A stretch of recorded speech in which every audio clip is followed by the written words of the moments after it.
হবিগঞ্জ সদর হাসপাতালে রোগীর মৃত্যুকে কেন্দ্র করে নার্সকে মারধরের ঘটনায় কর্মবিরতি পালন করেছেন নার্সরা। এর জেরে সকাল 10টা থেকে 3 ঘন্টা সেবা বন্ধ রাখেন নার্সরা।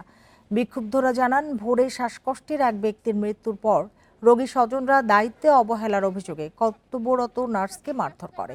এ ঘটনার প্রতিবাদে সকাল 10টা থেকে কর্মবিরতি শুরু করেন হাসপাতালের নার্সরা। পরে দুপুর 1টার দিকে প্রশাসনের আশ্বাসে কাজে যোগ দেন তারা। এদিকে সুনামগঞ্জ জেলা সদর হাসপাতালে এক্স-রে করতে দেরি হওয়ায় পিয়াল হোসেন নামের এক কর্মীকে মারধর করে 2 তরুণ। এ ঘটনায় জড়িতদের গ্রেপ্তারের পাশাপাশি হাসপাতালের চিকিৎসক কর্মচারীদের সুরক্ষার দাবিতে দুপুরে মানববন্ধন করেন বিক্ষুব্ধরা। আগামী 24 ঘন্টার মধ্যে অভিযুক্তদের গ্রেপ্তার না করা হলে আন্দোলনকারীরা কর্মবিরতির হুঁশিয়ারি দেন।